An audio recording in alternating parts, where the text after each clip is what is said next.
Vamos lá, pessoal. Vamos dar início a mais um conteúdo do Laboratório de Físico-Química. Dessa vez um conteúdo falando sobre cinética química, mais precisamente a verificação da validade da lei de Arrhenius, ok?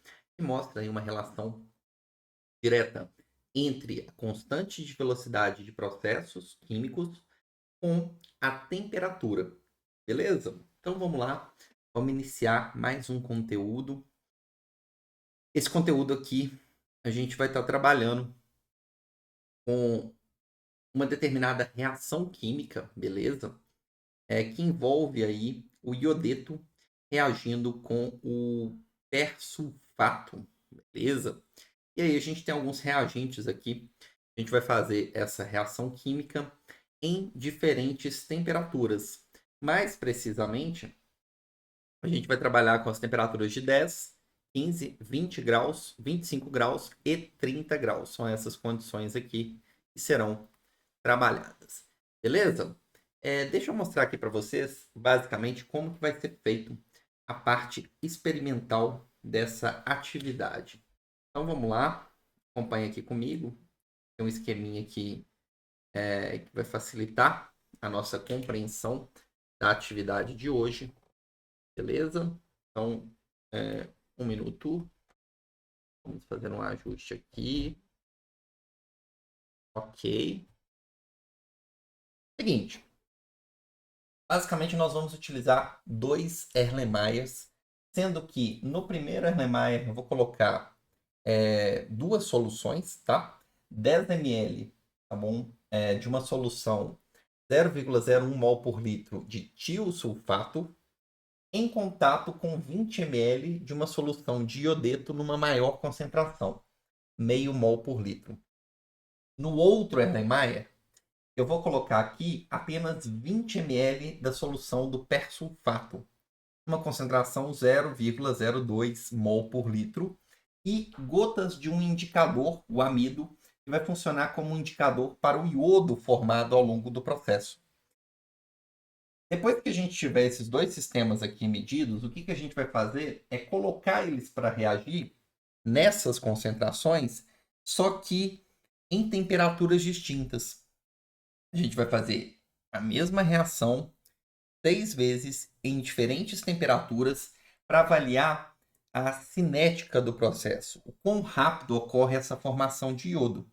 Somente no momento em que a gente misturar os Erlenmeyers, a gente vai ter o tiosulfato em contato com o iodeto.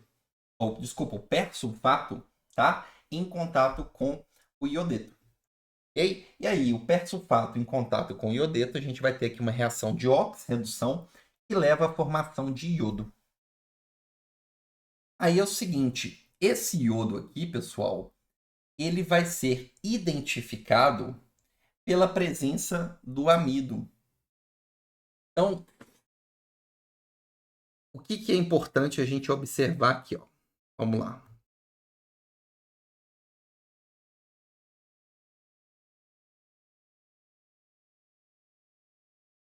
O amido, tá? Na presença do iodo, ele vai formar um complexo, tá? Devido à reação, complexação da molécula de amido com a amilose, né? A amilose com o iodo, vai dar origem a um complexo de coloração azul. Então, a coloração azul, ela vai indicar um excesso de iodo no meu sistema. E com isso, eu vou saber exatamente ali, eu vou ter um indicador visual do tempo necessário para a formação de uma certa quantidade de iodo ou para um consumo específico dos meus reagentes. Beleza? Então, vamos lá, vamos por partes aqui. A reação que vai acontecer é essa reação aqui que envolve o persulfato combinando com o iodeto, formando sulfato e iodo. Esse iodo aqui vai reagir com o amido para formar aquele complexo azul. Uma coisa que você poderia estar me perguntando é o seguinte, Bruno, então no momento em que eu adiciono os dois, a minha solução vai ficar azulada. Porque eu vou ter a formação de iodo e o iodo vai reagir com amido. A questão, gente, é que além do iodeto e do persulfato, lembre-se que você tem aqui também quem? O tiosulfato. E existe uma reação paralela aqui, uma segunda reação, em que o iodo formado pode reagir com o tiosulfato, regenerando o iodeto e formando esse outro ânion aqui, S4O6 2-. O que acontece aqui? Eu tenho duas reações, duas constantes de velocidade. Ocorre que a constante de velocidade K2, a segunda reação aqui, ela é muito, muito maior do que a constante de velocidade da primeira reação. Isso significa que o iodo formado pela primeira reação, rapidamente ele é consumido pelo segundo processo, não tendo tempo suficiente para ele reagir com o amido. E aí você pode me perguntar o seguinte, Bruno, quando é então que o amido vai reagir com iodo, mudando a coloração da minha solução? Isso vai acontecer quando eu tiver o consumo completo do tiosulfato. Não tendo mais tiosulfato, vai sobrar iodo, e esse iodo vai estar disponível para reagir com o amido. Então é o seguinte, pessoal, como a segunda reação ela é bem mais rápida do que a primeira, o iodo formado pelo primeiro processo rapidamente é consumido pelo tiosulfato no segundo processo. Significa que eu só vou conseguir visualizar a alteração de cor no meu sistema, no meu Erlenmeyer, após a mistura do processo, no momento que todo o tiosulfato colocado, tá bom, for consumido.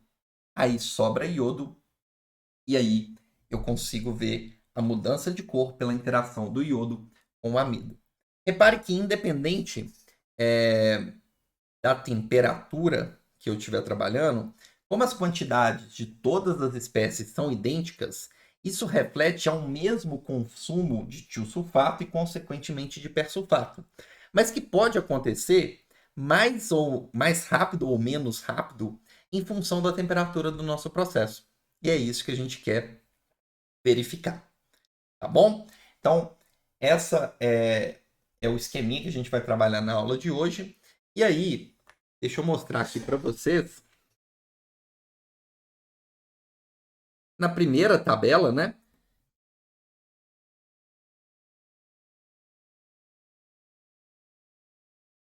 Ele pede para a gente preencher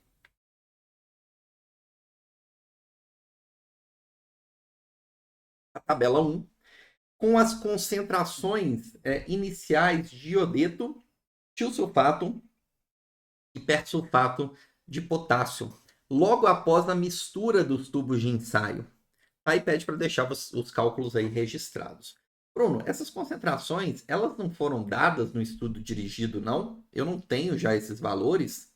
Afinal de contas, no estudo dirigido aqui, você coloca os valores das concentrações. Olha, 0,5 mol por litro de iodeto, 0,01 mol por litro do tiosulfato, 0,02 mol por litro do persulfato. Galera, essas são as concentrações originais. Mas no momento em que a gente mistura, é como se a gente estivesse fazendo uma diluição, tá? A concentração inicial dessas espécies, né? Ela vai estar ali num volume total de 50 ml. Porque afinal de contas eu misturei 20 ml de uma solução, ok? Com 10 ml da outra e com mais 20 ml da outra. Então eu tenho um total de 50 ml. Ah, então essa concentração inicial que ele está pedindo aqui para gente, nessa tabela 1, é após a mistura dos Erlenmeyers, no início do processo, mas considerando a mistura desses Erlenmeyers. Ah, beleza, Bruno. Como é que eu faço para calcular isso? Bem simples, vou mostrar aqui para vocês. Eu vou fazer só para uma das amostras aqui, e aí eu deixo para vocês fazerem para as outras, tá? Porque o raciocínio é muito semelhante. Então vamos fazer para o iodeto, e fazendo para um, você tem condição de fazer para os demais, beleza, pessoal? Então vamos lá. Qual que foi a concentração de iodeto? Como a gente está trabalhando aqui, ó, eu posso fazer o seguinte. Vamos lá. Eu posso falar o seguinte, a concentração, só um momento, vamos lá, ó, a concentração inicial vezes o volume inicial tem que ser igual à concentração final vezes o volume final. Por quê? Porque na hora que eu misturo, considerando ainda que eu não tenho a reação entre as espécies, o número de mols que eu tinha ali de iodeto no início, agora ele está num volume maior e com isso vai alterar a concentração. Né? Concentração vezes volume, isso aqui vai me dar o número de mols inicial e, num processo de diluição, ele tem que ser igual ao número de mols final, que é exatamente igual à concentração molar vezes o volume também. Então vamos lá, vamos ver aqui qual que é a concentração de iodeto. A concentração de iodeto utilizada foi quanto? Foi 20 ml, com a concentração meio mol por litro. E depois, no final, depois que misturou os Erlenmeyers, eu tenho um volume de 50 ml. Ah, beleza. Então é simples, né? Bem tranquilo. Vamos lá. Essa concentração inicial aqui eu tenho, quanto que ela vale? Meio mol por litro, tá? Vezes o volume inicial de quanto? De 20 ml. O que eu quero descobrir? Essa concentração aqui depois da mistura, tá? No início da reação, mas após a mistura. Após a mistura dos elemais, o volume final é de 50 ml. Ah, beleza. Então eu consigo simplificar ml com ml. A concentração final vai ser 0,5 vezes 20 dividido por 50. 0,5 vezes 20 dividido por 50, eu vou ter uma concentração final aí, né? Para o iodeto, né? Eu estou calculando para o iodeto. Igual a 0,2 mol por litro. Tá? Então essa é a concentração depois que a gente, imediatamente após a mistura dos Erlenmeyers.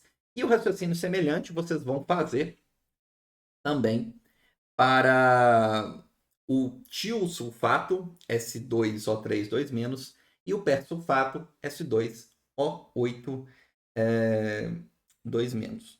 Tá bom? E aí vocês vão preencher as concentrações ali após a mistura para cada uma dessas espécies. Eu já coloquei aqui também para vocês, pessoal, no estudo dirigido, vocês podem observar o seguinte. Essa tabela 1 já está com os dados aqui em vermelho, referentes ao que? As temperaturas de cada um dos experimentos. As concentrações calculadas, obviamente, serão as mesmas, porque as quantidades misturadas também são as mesmas. Tá? Só que repare que à medida em que você vai aumentando a temperatura, o tempo gasto para a reação processar diminui. Isso é o esperado, né? Uma vez que com o aumento da temperatura, você tem um maior grau de agitação molecular. E aí é muito mais provável que as moléculas dos reagentes ali, okay, consigam estabelecer colisões que são efetivas, que têm orientação e energia favorável para levar à formação dos nossos produtos. Então, com maior grau de agitação, é muito provável que a gente forme no mesmo intervalo de tempo uma maior quantidade de produto. Por isso que a reação ela vai tornando-se cada vez mais rápida, ou seja, o tempo para a gente visualizar a mudança de cor da solução do incolor para o azul diminui, indicando que a gente está tendo um consumo mais rápido, tanto ali do persulfato quanto do tiosulfato. Tá bom? Então, a gente tem isso aí mostrado para vocês, são os dados experimentais que nós vamos trabalhar nessa aula e estão nessa tabela 1. Tá bom? Então, na sequência, por gentileza, preencha. Eu mostrei aqui para vocês a questão do iodeto, mas preencha também e mostrando os cálculos para qual que vai ser a concentração após a mistura dos Erlenmeyers para o tiosulfato e para o persulfato. Beleza. Vamos lá, vamos na sequência. Depois que eu fiz isso, Bruno, o que eu vou considerar?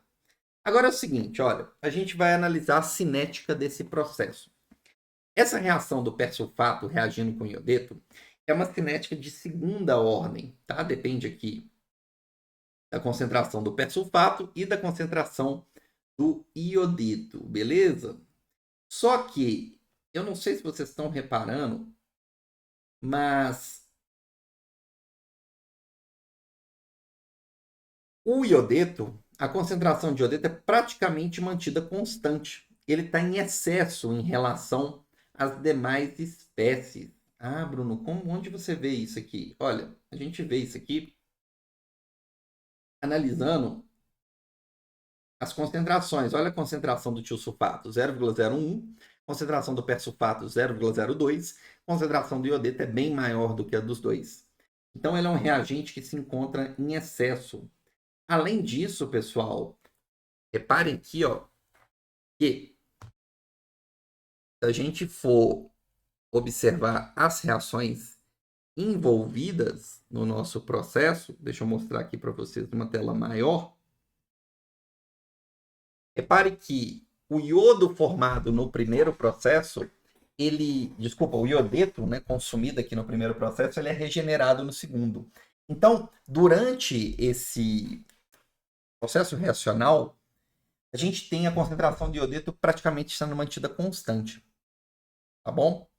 Isso simplifica a nossa abordagem aqui, ó, se a gente for mostrar para vocês, porque a constante de velocidade vezes constante de velocidade aqui, tá bom?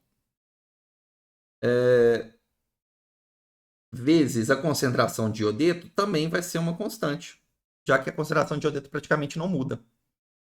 Então a gente transforma uma cinética de segunda ordem em uma cinética de pseudo primeira ordem, tá? Porque como a concentração do iodeto não muda praticamente,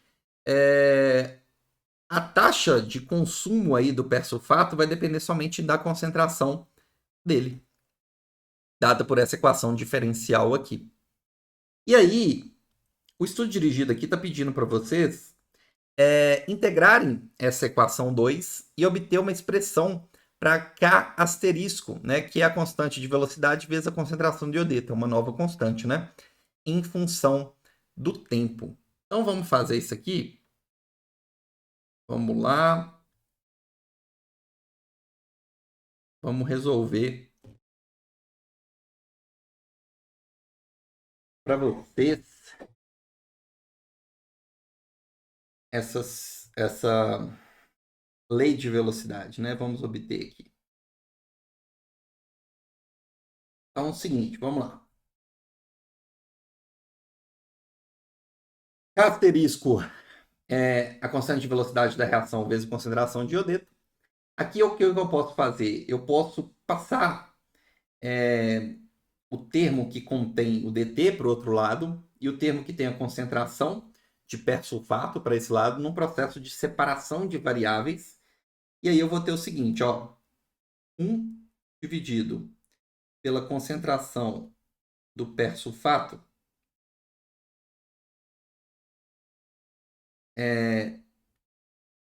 derivada dessa concentração, em função da variação da concentração do persulfato, isso tem que ser igual a, eu posso passar o menos para o outro lado, né? Menos K asterisco dt. Beleza? E aí, o que eu posso fazer? Agora eu posso fazer a integração. Saindo aqui da concentração do persulfato inicial até a concentração desse persulfato, S2O8 2- final.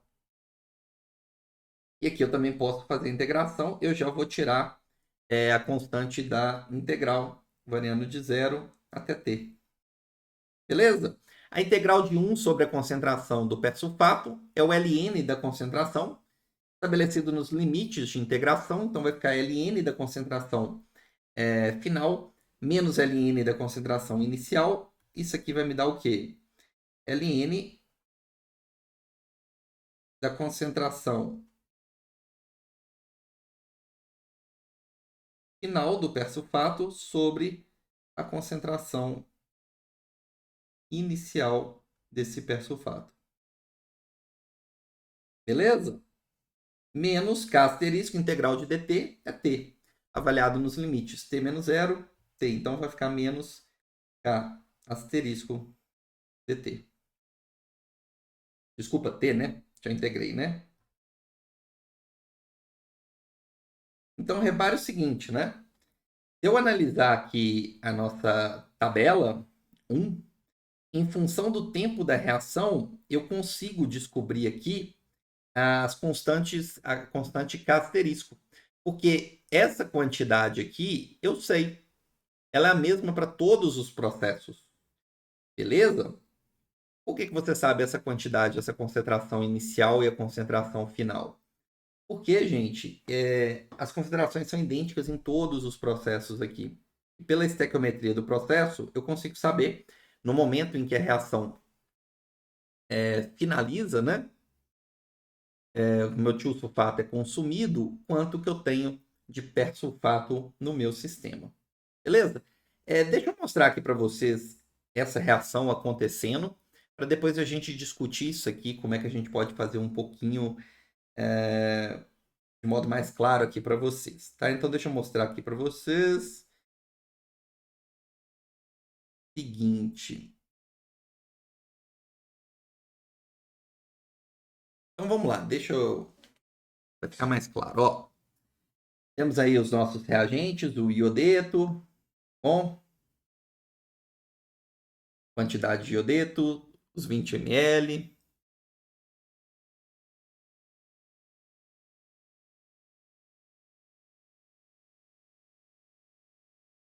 Tiosulfato, que a gente vai colocar o quê? 10 ml no mesmo Erlenmeyer.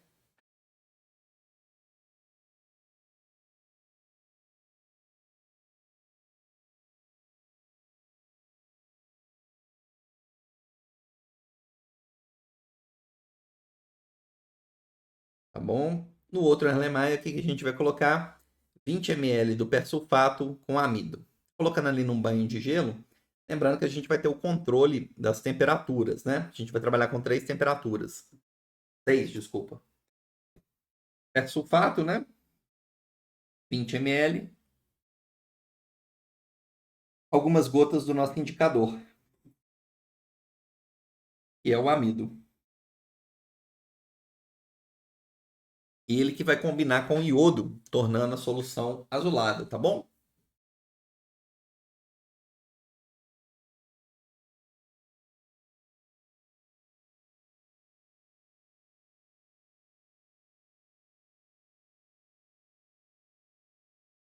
Aí a gente vai trabalhar em uma daquelas temperaturas nos nossos experimentos, do experimento 1 até o 6. No caso ali, ele está trabalhando naturalmente com a temperatura ali, ó, próximo de, ali por enquanto está em 7, né? A gente vai chegar na temperatura de interesse e quando chegar na temperatura de interesse, nós vamos misturar os nossos sistemas, tá bom?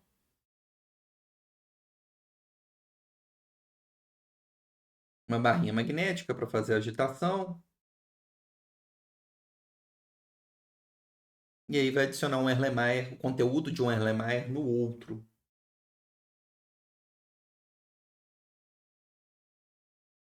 Vocês viram que estava na temperatura ali. O interessante é a gente ver quanto que está a temperatura, né? E fazer o controle até, inclusive, garantir que a temperatura, medir a temperatura dos Erlenmeyers e garantir que chegou na temperatura de interesse, no caso é uma temperatura abaixo da temperatura ambiente, certamente. Na hora que a gente faz a mistura, a gente dispara o cronômetro para medir aqueles tempos, né, necessários para ter uma alteração da coloração do nosso sistema. São os tempos que estão destacados em vermelho lá na tabela 1. Tá bom, pessoal? Eu vou adiantar aqui um pouquinho, tá? Vocês estão vendo que o sistema está incolor. Passaram-se aqui 1 minuto e continua incolor o nosso sistema, tá? 1 minuto e meio, tá vendo? Vou avançando aqui o vídeo. Quase 2 minutos. Ó, 2 minutos e 25 e ainda o sistema não alterou a cor. Significa que eu ainda tenho o tiosulfato consumindo o iodo que está sendo formado. Uma hora vai acabar o tiosulfato.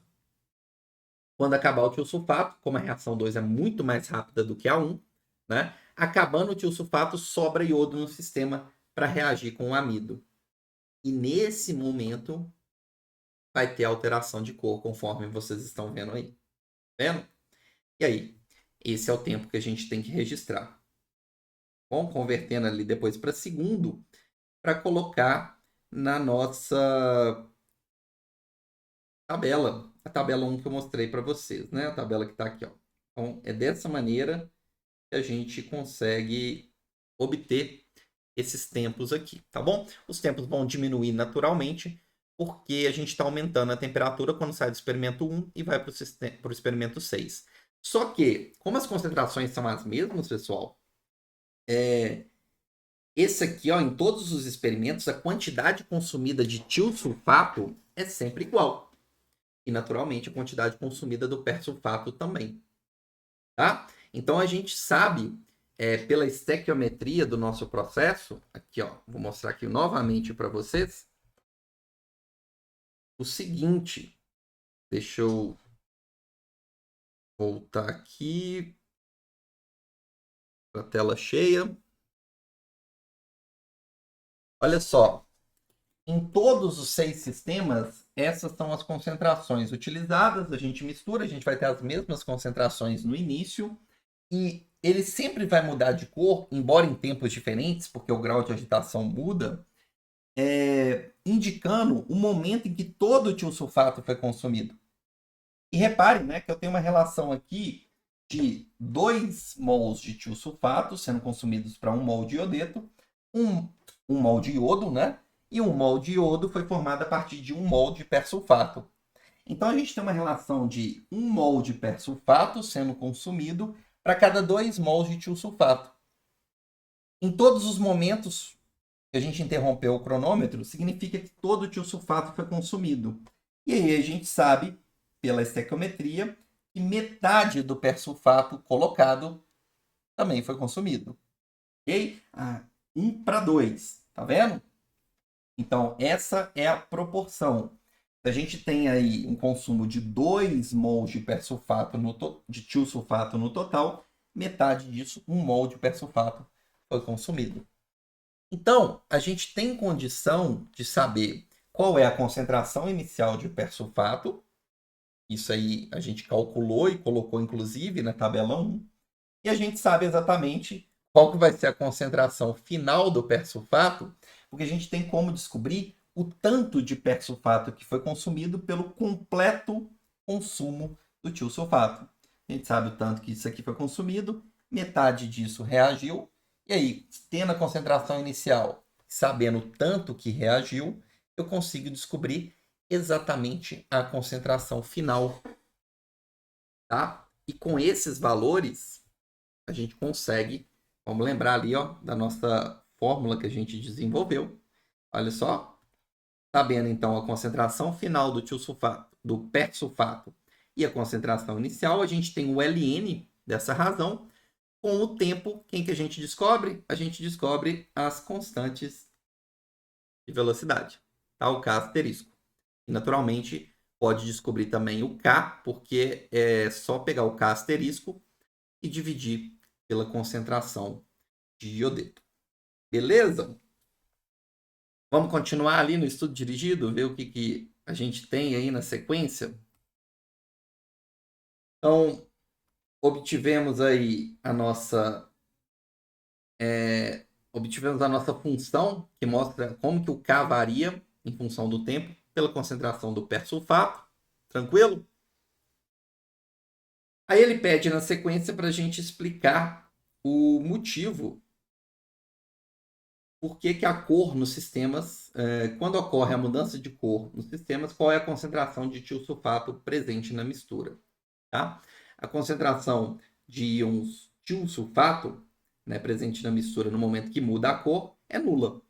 Né? Porque esses íons tiosulfato aqui, conforme eu mostrei para vocês, nesse momento em que sobra iodo é porque acabou o tiosulfato e aí o iodo reage com o amido. Lembrando que a segunda reação ela é muito mais rápida do que a primeira, tá? E é por isso, né, explica o motivo do iodo inicialmente formado não reagir com o amido, justamente porque a reação dele com o tiosulfato é bem superior. A constante de velocidade da segunda reação é bem maior do que a constante de velocidade do primeiro processo. Tranquilo? E aí, considerando a estequiometria das reações, calcule a concentração final do íon persulfato, tá? Nesse momento aí da mudança de cor. O que vocês vão fazer? Vocês vão pegar a concentração inicial, que é o que está na tabela 1, e subtrair do tanto de persulfato que foi consumido, tá? Você pode identificar a quantidade inicial, a quantidade consumida, a subtração vai te dar a quantidade final que você vai ter sempre que estiver alterando a coloração do sistema. Perfeito? Tá? Então, pela estequiometria, lembrando aqui, ó, da estequiometria, descobre quanto que você tem. Você sabe a quantidade inicial de tiosulfato, tá? Então a gente sabe que toda essa quantidade vai reagir e, portanto, metade dessa quantidade aqui que foi consumida também vai ser consumida do persulfato. Sabendo a quantidade inicial, a gente subtrai da quantidade que reagiu e encontra a quantidade final, né? E, consequentemente, dividindo pelo volume, a concentração final do persulfato. E aí, utilizando aquela reação que foi deduzida para vocês aí no sistema, a gente tem condição de calcular os valores de K asterisco para cada um dos experimentos. O que vai mudar, basicamente, é o tempo de reação, tá? Então, essa constante vai sofrer alteração. Com a constante K asterisco, eu consigo descobrir a constante K. Afinal de contas, o que é a constante K asterisco? É a constante K vezes a concentração de iodeto, que é constante ao longo do processo, meio mol por litro. Então, a gente também consegue descobrir a constante de velocidade K. E a gente coloca as temperaturas em Kelvin, tá bom? Transformando aí, somando 273,15. E por último, a gente vai ter aqui o Ln da constante de velocidade K para a reação do persulfato com o iodeto. E também a gente vai fazer uma coluna aqui do inverso da temperatura. Bruno, para que servem essas duas últimas colunas? O Ln de K em função do inverso da temperatura. É isso que eu vou tentar mostrar aqui para vocês na sequência, tá bom? Seguinte, essas duas últimas colunas vão servir para a gente comprovar a validade da famosa lei de Arrhenius. A lei de Arrhenius, gente, fala o seguinte: a constante de velocidade de uma reação, tá? Geralmente, essa constante de velocidade aqui, ela segue essa relação exponencial, em que eu tenho um fator pré-exponencial, que é também chamado de fator frequência, que está relacionado com o número de colisões que ocorrem entre as espécies ali dos reagentes, multiplicado por um fator exponencial aqui, tá? Que é elevado a menos energia de ativação sobre RT. Então, essa energia de ativação aqui é a energia mínima necessária que as moléculas do reagente precisam ter para ocorrer um choque, essa colisão ser efetiva e conseguir romper as ligações químicas ali entre as espécies e dar origem a novas ligações que vão formar os produtos. Ou seja, eu vou ter uma colisão que vai ser efetiva na formação dos produtos, no caso, dos produtos sulfato e o iodo, que nós temos interesse. Então, o que eu posso fazer? Eu posso linearizar essa expressão. Linearizar a expressão, Bruno? Como assim? Eu posso pegar aqui, ó, e aplicar o Ln em ambos os lados. O Ln dessa parte, eu vou colocar o Ln aqui do outro lado, tá? O Ln disso e o Ln disso. Então, o que eu vou ter? Eu vou ter que o Ln da constante de velocidade da reação é igual. Eu tenho aqui um produto, né? Eu posso separar numa soma, beleza? Fica igual o Ln do fator frequência. Ln da exponencial vai ser o quê? Vai ser exatamente esse expoente, né? E elevado a quanto que dá E elevado a menos EAT RT? Vai ser o próprio menos EART.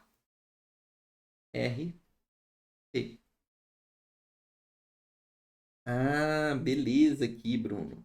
Agora repara o seguinte, eu vou até colocar esse 1 sobre T de outra cor para vocês entenderem.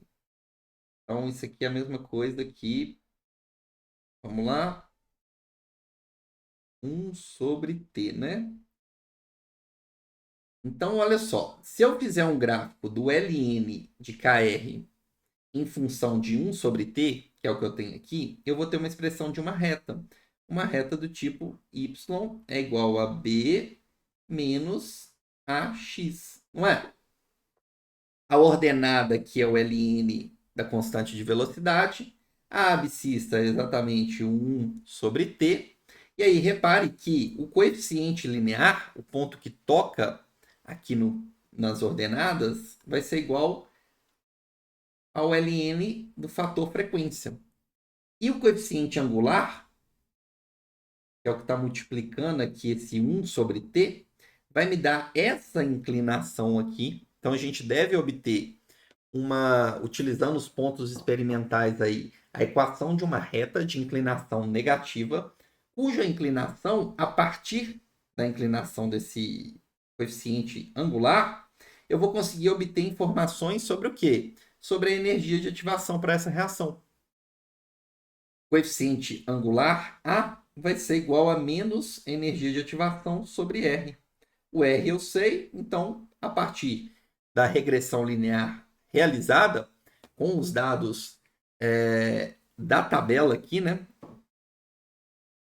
Com os dados aqui, ó, de ln de K em função de 1 sobre T, eu vou conseguir obter uma regressão linear e o coeficiente angular dessa reação vai me permitir calcular a energia de ativação do sistema, enquanto que o coeficiente linear vai permitir obter informações sobre o fator frequência. Beleza? Então, aí eu vou conseguir observar, de fato, se existe uma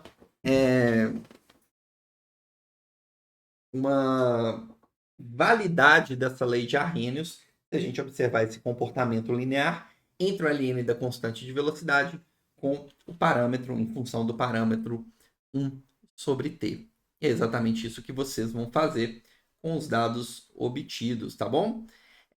Pede para apresentar um gráfico do ln de K em função do inverso da temperatura absoluta e, através do processo de regressão linear, calcular a energia de ativação, que vai ser obtida a partir da análise do parâmetro coeficiente angular e do fator frequência, que vocês vão obter a partir da análise do coeficiente linear dessa reação, dessa equação, tá bom, gente? E aí, depois pede para vocês explicarem a dependência entre o tempo que a solução leva para mudança de cor e a temperatura dos experimentos, tá bom? Como que os valores K asterisco, tá? K e energia de ativação são afetados em função do tempo da reação. Então, isso aí eu vou deixar para vocês avaliarem aí, analisarem, tá? Como que esses fatores são afetados em função do tempo de reação. Beleza, pessoal? Então é isso. Eu espero que vocês tenham entendido, que vocês tenham gostado. Essa foi a nossa aula de hoje. Eu fico disponível para as dúvidas e os comentários que surgirem aí para vocês.